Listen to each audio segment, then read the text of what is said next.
Hello दोस्तों, मैं हूं नित्या और निफ्टी के खिलाड़ी में आपका स्वागत है।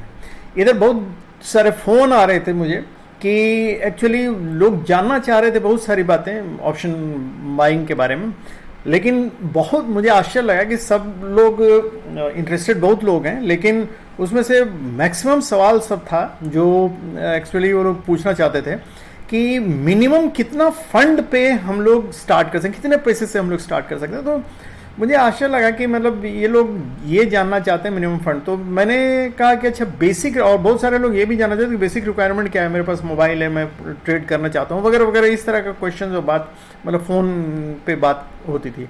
तो मैंने सोचा एक छोटा सा वीडियो ही निकाल दूँ जिसमें क्या एटलीस्ट मतलब पता चल जाए कि ऑप्शन ट्रेडिंग अगर करते हैं, अगर हम ट्रेडिंग में इंटरेस्टेड हैं तो मिनिमम क्या रिक्वायरमेंट मेरा होना चाहिए कि हम तब आराम से ट्रेड कर सकें, जिससे तो कम से कम क्या होना चाहिए। तो चलिए हम लोग चलते हैं कि क्या क्या होना चाहिए, ये बातें हम लोग करते हैं। तो चलिए पॉइंट वाइज हम लोग उठाते हैं और मिनिमम छोटा ही टॉक रखेंगे जिससे कि मतलब आप लोगों को ज़्यादा समय बेकार नहीं जाए।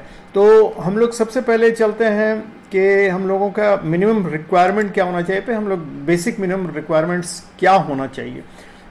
तो चलते हैं, देख रहे हैं। तो बेसिक मिनिमम रिक्वायरमेंट्स के लिए हम लोग एक एक करके पॉइंट उठाते हैं और क्या और कैसे होना चाहिए। तो हम लोग जल्दी, ज़्यादा पॉइंट्स नहीं है तो इसलिए मैं जल्दी ही ये कर देता हूँ, आप लोगों को भी सुविधा होगी जानने के लिए। जो लोग जानते हैं वो तो, जो अपना ट्रेड करते हैं उनको तो कोई दिक्कत नहीं, लेकिन जो लोग नहीं जानते उनके लिए मैं ये बतला रहा हूँ कि अगर आप ऑप्शन बायर हैं तो मैं सिर्फ अभी ऑप्शन बाइंग की ही बात करूँगा, सेलिंग की बात नहीं करूँगा।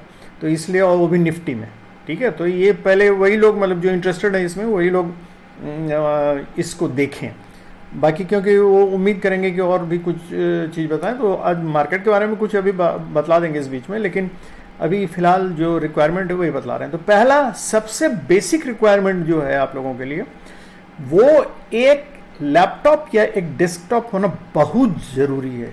आजकल देखते हैं नया ट्रेंड चला है लोगों के बीच में कि एक मोबाइल ले लिया, मोबाइल में एक ट्रेडिंग प्लेटफॉर्म डाउनलोड कर लिया, उसके बाद वहीं से ट्रेडिंग स्टार्ट कर देते हैं। That is very bad, you will always lose your money, that is just like a Gamble. वो हम लोग जुआ, जैसे बहुत सारे गेम्स वगैरह मोबाइल पे चलते हैं ना, उसी तरह वो लोग मतलब सोचते हैं खेल लेंगे और ये कर लेंगे। तो ये एक जुआ खेलने के समान हो गया। अगर आप सीरियस हैं अबाउट द ट्रेडिंग और चाहते हैं कि हम ऑप्शन बाइंग करके कुछ अर्न करें एज ए ट्रेडर, तो विश्वास मानिए कि आपको ये जो मैं बतलाने जा रहा हूँ, ये आपका रिक्वायरमेंट जब तक फुलफिल नहीं हो, please don't enter in the market, otherwise you lose your money. तो इसलिए वो जान लीजिए कि बेसिक आपके पास एक लैपटॉप या डेस्कटॉप होना ही चाहिए। क्यों? सबसे पहला क्वेश्चन होता है कि नहीं भाई हम ऐसे ही करना चाहते हैं मोबाइल से, तो क्यों नहीं करें। देखिए, लैपटॉप और डेस्कटॉप क्यों है, क्यों ज़रूरी है? क्योंकि सबसे पहला चीज़ कि देखिए आप किस बेसिस पे आप ट्रेड कीजिएगा, कहीं कुछ विजुअल कोई चीज़ होना चाहिए जिस पे हम कहाँ से एंट्री लें, कहाँ एग्जिट करें, इसका कोई मार्किंग होना चाहिए ना। हम सिर्फ प्राइस देख के खाली हम नहीं कर सकते हैं। और मोबाइल में चार्ट देखना बहुत मुश्किल होता है, देख सकते हैं, ये मैं नहीं कर सकता हूँ कि देख नहीं सकता, लेकिन फिर इंटरचेंज करना, चार्ट देख के फिर ट्रेडिंग प्लेटफॉर्म पे जाके जहां आप ट्रेड ले रहे हैं वहां से फिर उसको एक्ट करना थोड़ा मतलब दिक्कत वाली चीज़ हो जाती है। उसमें हमेशा मनी लूज होने का चांसेस है, जहां फास्ट एक्ट करना चाहिए वहां नहीं कर पाएगा। तो एक लैपटॉप या डेस्कटॉप होना ही चाहिए जिसमें कम से कम आप चार्ट स्टडी कर सकें। बहुत सारे यूट्यूब के आप जो ट्रेडिंग के बारे में बतलाते हैं उनको भी मतलब सुन सकें। उसमें मोबाइल में वो अगर चार्ट के बारे में आपको कुछ बतलाएंगे तो उसमें बड़ा दिखता नहीं, तो इसलिए बहुत सारी चीज़ें आपको नहीं दिख पाएंगी। तो इसलिए थोड़ा लैपटॉप या डेस्कटॉप में आराम से दिखता है और आप उसको अपना उसमें मैनिपुलेट कर सकते हैं, अपना सीख सकते हैं, अपने से कुछ आप एक्शन ले सकते हैं।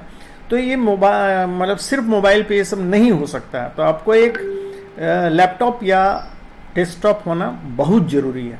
ये पहली चीज़, सबसे पहला रिक्वायरमेंट है। दूसरा कि सब उसमें आपको एक फास्ट इंटरनेट होना बहुत ज़रूरी है। अगर फास्ट इंटरनेट नहीं है तो एक लैपटॉप और डेस्कटॉप किसी काम का नहीं, वो जस्ट लाइक ए डिब्बा। तो क्योंकि आप का जो एक्शन होगा किसी भी ट्रेड लेने का, वो जब तक आपके पास इंटरनेट फास्ट नहीं है तो आप नहीं कर पाइएगा, क्योंकि उसमें बहुत सारा चीज़ देखना पड़ता है। अगर मान लीजिए डिलेड ही हो रहा है, वो टाइम डिले के चलते आप जिस प्राइस पे एक्शन लेना चाहते हैं वो प्राइस आपका लैगिंग आ रहा है। तो फास्ट इंटरनेट इसलिए मैं बोल रहा हूँ कि जो भी आप चार्ट में देख रहे हैं, जो भी मूवमेंट देख रहे हैं, वो सारा एकदम ऑन रियल टाइम हो रहा है, और रियल टाइम में हो रहा है तो आप एक्शन उस पर ले सकते हैं। अगर नहीं ले पाए, इंटरनेट फास्ट नहीं है, तो आपका वो सब चक्का ही घूमता रह जाएगा और आप कुछ नहीं कर पाइएगा। तो इसलिए ये फास्ट इंटरनेट होना बहुत जरूरी है, ये बेसिक रिक्वायरमेंट है लैपटॉप और डेस्कटॉप के साथ में, फास्ट इंटरनेट। और same with the mobile, mobile भी आपका स्मार्टफोन होना चाहिए जिसपे आप क्विकली मतलब आप मैन्यूवर कर सकें।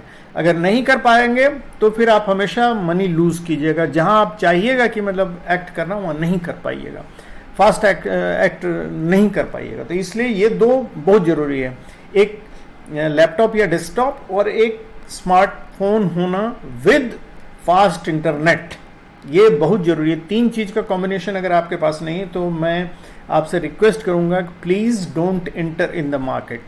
वो आपके लिए जस्ट आंख मूंद के लॉटरी लगाने वाली बात होगी। इसलिए तीन का होना बहुत जरूरी है, पहला चीज। अब बहुत लोगों ने ये क्वेश्चन किया कि ये, जैसे मैं बतलाता हूँ कि जैसे आप लैपटॉप या डेस्कटॉप ही लेते हैं मान लीजिए, तो आपको जस्ट मान लीजिए जैसे आप चार्ट ही देखना चाहते हैं, सपोज मैं बतलाता हूँ कि अगर आप चार्ट देखना चाहते हैं, सपोज लैपटॉप पे आपने चार्ट खोला, चार्ट में आप मैनिपुलेट कर सकते हैं बहुत सारा। आपको अगर 15 मिनट्स देखना है, 1 डे देखना है, 5 मिनट्स देखना है, तो आप देख सकते हैं। इसमें जैसे मान लीजिए अब अभी हमको क्विकली मतलब एक दूसरे से कंपेयर कर सकते हैं, चार्ट को कंपेयर कर सकते हैं। अगर हमको 15 मिनट्स और इसका देखना है, मान लीजिए अभी हम इसको 15 मिनट्स में कन्वर्ट करना चाहिए या 1 आवर में हम कन्वर्ट करके देखना चाहिए, तुरंत हम इसको देख लेंगे कि क्या हो रहा है, 1 आवर में क्या हो रहा है। अगर हम इसको 15 मिनट्स में देखना चाहें तो 15 मिनट्स में लीजिए, हमने कन्वर्ट कर दिया, ये तुरंत कन्वर्ट हो जाता है कि हाँ भाई 15 मिनट्स में क्या मूवमेंट चल रहा है, ये चल रहा है। यहाँ अभी ग्रीन कैंडल है, यहाँ अभी रेड कैंडल है, अच्छा इसमें क्या है भाई, इसमें अगर हम इसको 5 मिनट्स में कन्वर्ट करना चाहें तो लीजिए 5 मिनट्स में कन्वर्ट हो गया, तो यहाँ क्या एक्शन हो रहा है। तो ये सब आप मोबाइल पे नहीं कर पाइएगा क्विकली। और ये इंट्राडे प्लेयर्स के लिए पर्टिकुलरली मैं बतला रहा हूँ कि इंट्राडे अगर ऑप्शन बाइंग करना चाहते हैं तो आपको ये तीन चीज का रिक्वायरमेंट एकदम होना ही होना है। अगर ये नहीं होगा, लैपटॉप या डेस्कटॉप, एक स्मार्ट मोबाइल फोन और फास्ट इंटरनेट अगर नहीं है तो आप इजीली मूव नहीं कर सकते हैं। मतलब आप मत घुसिए इसमें, वो आप पैसा लूज कर जाइएगा। ये तो हो गया इसके बारे में, दो आपकी जो जरूरत है। तीसरा फंड, बहुत सारे लोगों ने पूछा है कि फंड मिनिमम कितने पे हम ट्रेड कर सकते हैं, कितना कम से कम जरूरत है। तो देखिए ये बड़ा सब्जेक्टिव क्वेश्चन है, ऑब्जेक्टिव मैं नहीं बोलूँगा, लेकिन इसका ऑब्जेक्टिव जवाब मैं जरूर दूंगा कि इसमें फंड में एक्चुअली लोग कहते हैं कि बहुत सस्ते में, मतलब लोग सस्ते के चक्कर में, ऑप्शन बाई करने के चक्कर में लोग ओटीएम पे पैसा लगाना शुरू करते हैं। ओटीएम क्या होता है तो हम लोग आप लोगों को बतला ही चुके हैं। ओटीएम का मतलब हुआ कि जो प्राइस दूर हो, जहाँ मतलब जो एक्चुअल ऑप्शन चार्ट जब हम लोग देखेंगे तो वहाँ हमको एक प्राइस जहाँ मेरा मार्केट चल रहा है, निफ्टी का मार्केट चल रहा है, वहाँ हुआ, वो एटीएम कहलाता है, एट द मनी।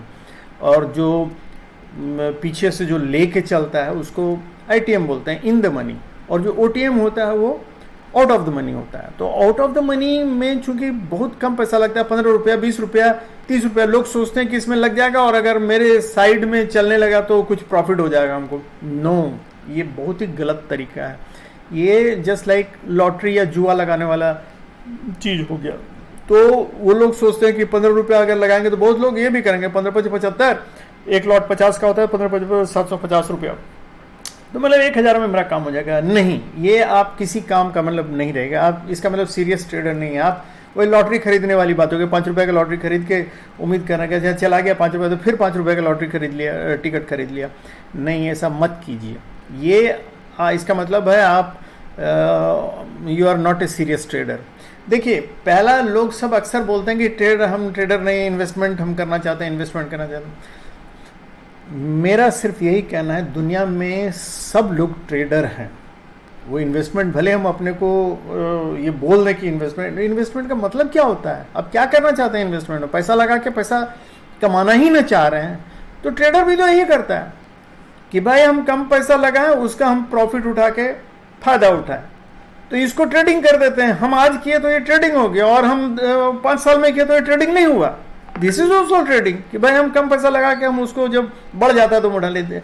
इन्वेस्टमेंट नाम की कोई चीज़ नहीं होती है। लोग अपने आप को धोखा देने के लिए, अपने जैसे भाई कुछ लोग अपने को शरीफ बताने के लिए अच्छे कपड़े पहन लेते हैं, आदमी भीतर से वही रहता है।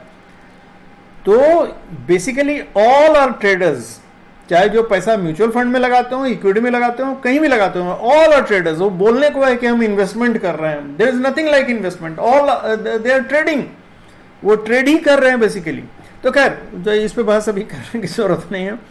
तो वो जो हम ट्रेडिंग करते हैं, ट्रेडिंग के लिए आपको कम से कम जो पैसा होना चाहिए, जो फाइनेंशियल मैनेजमेंट आपके लिए पास होना चाहिए, जिससे कि आप आराम से कर सकें और प्रॉफिट उड़ा सकें। देखिए किसी भी जो हम जहाँ भी कोई बिजनेस करते हैं, इज बेसिकली ये बिजनेस ही एक तरह का, और ये बिजनेस जब हम करते हैं तो हमको उसमें सीरियसली इन्वॉल्व होना पड़ेगा। वो नहीं कि आया, अच्छा ठीक है 5 रुपये लगाया, देखें हम चले गए, अच्छा आ गया, अच्छा फिर दूसरे दिन आए घूमते हुए, क्या चल रहा है, अच्छा रेट, अच्छा इसमें लगा दो। वो हम लोगों को नहीं करना है। If you are serious and you want to earn some money, तो इसमें आपको सीरियस होना ही पड़ेगा और फाइनेंशियल मैनेजमेंट के हिसाब से चलना पड़ेगा। तो ये उनके लिए मैं बतला रहा हूँ। तो ठीक है भाई, तो कितना फंड होना चाहिए? तो फंड आपके पास देख लीजिए। मेरा जो तरीका है, फंड ऐसे बहुत सारे, बहुत फाइनेंशियल एडवाइज़र आपको एक से एक एडवाइस देने वाले मिल जाएंगे, लेकिन जो मैं बोलता हूँ मिनिमम रिक्वायरमेंट आपका 15,000 का होना चाहिए।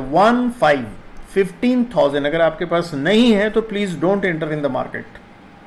पहला रिक्वायरमेंट हुआ लैपटॉप, दूसरा हुआ लैपटॉप या डेस्कटॉप, दूसरा हुआ स्मार्ट मोबाइल और फास्ट इंटरनेट, और तीसरा ये हुआ फंड जो आप जिसको स्पेयर कर सकते हो, ऐसा पैसा जिसको लेके आप मतलब वो क्योंकि अगर वो पैसा आपका डूब गया तो उसके बाद आप बैंकरप्ट हो जाएंगे, तो please don't enter in the market. वो पैसा ऐसा होना चाहिए जिसको अगर आपका पैसा सारा डूब भी गया, हालांकि ऐसा होगा नहीं, लेकिन अगर सब पैसा डूब भी गया तो भी हम अपना डे टू डे अपना जैसा चल रहा है चलते रहेगा। ये आपके पास कैपेसिटी होना चाहिए, तभी आप इसमें घुसिए, और अगर नहीं तो please don't enter in the trading. एकदम क्लियर कट, ये वेग नहीं कि अच्छा ऐसा भी कर सकते हैं वैसा भी कर सकते हैं, no vague answer, this is a clear cut instruction. If you can't spare your money, don't enter, simple. तो वो आपके पास 15,000 रुपया होना चाहिए। 15,000 ही क्यों भाई, ये 15,000 क्यों अमाउंट हम बोल रहे हैं? देखिए 15,000 को आपको 3 भाग में डिवाइड करना पड़ेगा, सिंपल। 5,000 5,000 5,000, एक 5,000 आपका हमेशा रिजर्व रहेगा, दूसरा 5,000 आपका जो ट्रेडिंग में यूज होगा, जो आप इसमें लगाएगा। 5,000 ही क्यों? 5,000 इसलिए कि एटीएम का प्राइस या आईटीएम का प्राइस 100 के आसपास करीब होता है, 100 रुपीज़ के आसपास होता है।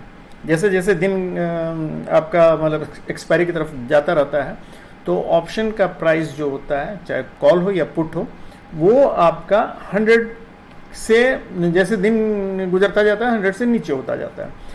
तो 100 के आसपास आप एटलीस्ट मतलब इतना लगा सकें पैसा कि उसमें एक गुड चंक आ सके आपको, तो वो 100 के आसपास, इसलिए वो 100 इंटू 50 इजकल टू 5,000। तो वो पहला मतलब ये होता है कि ठीक है, मतलब वो आपके पास 5,000 का ये होना ही चाहिए। अगर 5,000 है तो आप वो पैसा 100 का प्राइस वैल्यू पे लगा सकते हैं, एक ऑप्शन, एक लॉट खरीद सकते हैं सिर्फ, ठीक है। तो मिनिमम आपका वो रिक्वायरमेंट हुआ एक लॉट का 5,000। तो जिसमें अगर एटीएम पर आप खरीदते हैं तो 100 के आसपास रहेगा, तो आप 100 इंटू 50 इज टू 5,000, तो वो आपके पास जरूरी है। और दूसरा 5,000 है कि अगर आपका बाई चांस फंस गया हो या आपको प्रॉफिट हो रहा, फंस गया पे तो मैं जल्दी नहीं बोलूंगा, लेकिन अगर आपको रेस्क्यू चाहिए तो ये सेकंड 5,000 जो है ये आपको उस पर्पस के लिए। रेस्क्यू दो तरह का होता है। रेस्क्यू एक तो हुआ कि लॉस जब हो रहा है उस समय, लेकिन जब हम एकदम श्योर हैं कि यहाँ से अब बढ़ेगा ही और मेरा पैसा लॉस में जा रहा है, और हमको एक दिन या ये इसका हमको ये टाइम हमको ये करना है, और नहीं अगर दूसरे दिन हम जाएंगे तो इसका वैल्यू कम हो जाएगा, तो वहाँ से जो फिर प्रॉफिट उठेगा वो उस वैल्यू को नहीं पकड़ पाएगा। तो उस वैल्यू से नीचे का देखिए, हमने अगर मान लीजिए 100 रुपया पे कोई लॉट खरीदा, एक लॉट खरीदा 100 रुपया में, मैंने कॉल खरीदा, लेकिन जब खरीदा तो उसके बाद प्राइस नीचे होके 90 पे आ गया, ठीक है। अब 90 पे आ गया तो हमको मालूम है, लेकिन आई एम श्योर मेरा जो भी स्टडी है, जो भी है, ये मेरा बढ़ेगा ही, ऊपर जाएगा ही।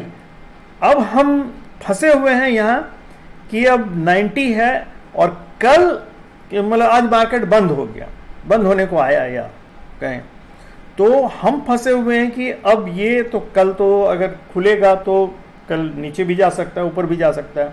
तो ये अगर थोड़ा भी नीचे जाता है, 1-2 रुपया और नीचे जाता है, तो 85 के आसपास आ जाएगा या 89, 88 के करीब आ जाएगा, और प्लस थीटा डीके के चलते कुछ और भी घटेगा तो ये 80 के करीब आ जाएगा। तो हमको 20 रुपये का घाटा हो गया। तो 20 रुपये का घाटा को, और खुलने के बाद हम जानते हैं ये बढ़ेगा, लेकिन अब ये बढ़ा, खुला भी और ये बढ़ा और जाके ये 99 पे बंद हो गया उस दिन, दूसरे दिन। तो देखिए इसने 19 रुपया का रेंज कवर किया, लेकिन आपको घाटा ही रहा। आप अगर सेल भी कीजिएगा तो आपको हो गया घाटा, 1 रुपये का घाटा हो गया। मतलब आपको ब्रोकरेज अलग और प्लस 1 रुपया का घाटा, मतलब 50 रुपया प्लस ब्रोकरेज अलग 70 रुपया मान लीजिए होता है, तो 120 रुपये का घाटा हो गया। तो 5000 में से 120 चला गया आपका। तो ये पहला चीज आपको उस जगह, ये फंड जो 5000 है ये काम आएगा आपका। क्यों काम आएगा, कैसे काम आएगा? तो जहां ये 80 हो गया वहां हम 80 में एक लॉट और खरीद लेंगे, तो इसका एवरेज जो हो जाएगा वो 90 पर आ जाएगा। अब 90 से अगर 19 पॉइंट बढ़ेगा तो 109 पे पहुंच जाएगा। तो इसलिए आपने खरीदा था 100 पे, तो 9 रुपया का आपको फायदा हो जाएगा। आपके अनुसार ही चला मार्केट और वो आपको 9 रुपया का फायदा देके गया, तो 9 × 45 450 रुपये का फायदा हो गया।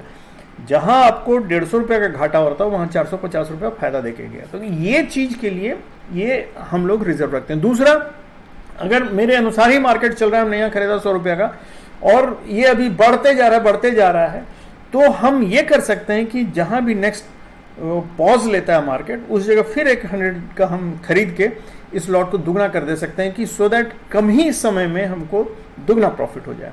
ये आइडिया रहता है। प्रॉफिट के समय हम लॉट डबल करते हैं, ये याद रखिएगा। खैर, तो ये फंड मेरा 3 हो गया। एक इमरजेंसी हुआ, जो जब ये मान लीजिए किसी कारण से खुदा न खास्ते ये मेरा सब पैसा डूब गया। हालांकि ऐसा होना नहीं चाहिए, अगर सही ढंग से चलिएगा, आगे हम चौथे पॉइंट पे आ रहे हैं, उसी पे आ रहे हैं, तो अगर सही ढंग से चलेगा तो ये नहीं होगा। तो वो पैसा उस जगह फिर से हमको मतलब रिकवर करने में काम आएगा। तो चलिए, ये हो गया। तो मिनिमम 15,000 मेरे हिसाब से जरूरी है। मेरे हिसाब से मैं बोल रहा हूँ, सबका अपना अपना तरीका होता है सोचने का, तो ये मेरे हिसाब से हुआ। अब हम लोग आते हैं फंड का रिक्वायरमेंट। जैसे आपने फ़ोन किया था, आप लोगों को मैंने ये बता दिया था कि भाई मैं बतलाऊंगा, एक तो वीडियो बना के दे दूंगा, तो आपको ये रहेगा। अब चौथा जो बहुत इंपॉर्टेंट चीज़ है और लोग अक्सर इस पर ध्यान नहीं देते हैं, वो है नॉलेज। जब तक आपको मार्केट का, ऑप्शन ट्रेडिंग का, कैंडल का, चार्ट का नॉलेज नहीं होगा, please don't enter in the market. पहले आप यूट्यूब पे सर्वे कर लीजिए, पढ़ लीजिए, सुन लीजिए, ये कर लीजिए, मार्केट में एंटर मत कीजिए। हाँ, पेपर ट्रेडिंग को मैं सपोर्ट नहीं करता हूँ। एक बार सीख लिया, सब कुछ कर लिया, आप चलिए आपने टेस्ट के रूप में ही कीजिए, लेकिन प्रैक्टिकल कीजिए। ओटीएम पे ही एक छोटा सा खरीद के देखिए क्या होता है, कहाँ जाता है। हम सोच रहे हैं मार्केट ऊपर चढ़ेगा, देखें ओटीएम पे कितना चढ़ता है। वो एक दो जब पैसा लगेगा ना, when your money will be on stake, then you learn something कि कहाँ घाटा, और हमने तो सोचा था ये हो गया, क्यों ऐसा हो गया, then you will start thinking. तो वो चीज होना चाहिए। तो इसलिए नॉलेज पहले लेना बहुत जरूरी है। और सिर्फ नॉलेज लेना ही जरूरी नहीं है, through out the market trading आप जब तक ट्रेडिंग कीजिएगा, लर्निंग, सीखते रहिए। सीखना बहुत जरूरी है, क्योंकि देखिए जिस तरह आप कुछ पढ़ने के बाद, जैसे कोई भी कला हो, जैसे डॉक्टरी ही मान लीजिए, लोग देखते हैं लाइफ लॉन्ग पढ़ते रहते हैं। क्यों पढ़ते रहते हैं? हमने एक बार अगर डॉक्टरी सीख लिया तो क्या फिर हम आगे क्या छोड़ देते पढ़ना? ये नॉलेज आपको अब्रप्ट मतलब लेटेस्ट नॉलेज के साथ चलना पड़ता है। क्यों? मान लीजिए आपने सीख लिया, सब कुछ सीख लिया कि ऑप्शन में ऐसा ट्रेडिंग होता है, ऐसा कैंडल बनता है, ऐसे चढ़ता है, ऐसे ऊपर जाता है, ऐसे नीचे आता है, और वो मार्केट जो है, मार्केट कैसे रन करता है वो लोग भी तो जानते हैं कि सेम चीज जो आप कर रहे हैं, जो बिग प्लेयर्स हैं वो भी यही चीज जानते हैं। तो वो कितना अच्छा खाएंगे, वो नया नया ट्रिक्स निकालते रहते हैं। तो जब तक आप लर्न नहीं कीजिएगा मार्केट, हमेशा नहीं सीखिएगा कि मार्केट अरे इस बार हम तो जानते थे कि ऐसे ही ऐसे करता है, लेकिन अभी तो ये इसने ऐसा कर दिया, तो वो जब तक सीखिएगा नहीं, आप मार्केट में थोड़े दिन के बाद अपना पैसा गंवाना शुरू कीजिएगा, क्योंकि आपका सारा सीखा हुआ एक स्टैटिक एक नॉलेज एक जगह जाके रुक जाएगा और वो लोग नया नया ट्रिक्स सब निकालते रहेंगे, आप फंस जाइएगा। तो इसलिए नॉलेज और लर्निंग ये आपका कंटिन्यू होना बहुत जरूरी। नॉलेज से पहले मत उतरिए, नॉलेज लेके उतरिए, और ये लर्निंग आप कंटिन्यू रखिए। तो ये बहुत जरूरी है, बेसिक रिक्वायरमेंट से बतला रहे हैं। अगर नहीं है, you can't be a good trader. आप हमेशा पैसा लूज कीजिएगा, और पर्टिकुलरली ऑप्शन बाइंग में तो लूज करना ही है आपको, क्योंकि ऑप्शन बाइंग ही ऐसा चीज है जिसमें आदमी पैसा लूज करता है। इसमें क्योंकि कुछ अगर नहीं कर रहा है, आपने खरीद लिया, तो थीटा डिके के कारण ही आपका पैसा जीरो हो जाएगा। तो इसलिए ये चीज समझिए, इसलिए नॉलेज और लर्निंग होना बहुत जरूरी है। अब चलिए हम लोग आते हैं पांचवें पॉइंट पे। पांचवा पॉइंट क्या है भाई?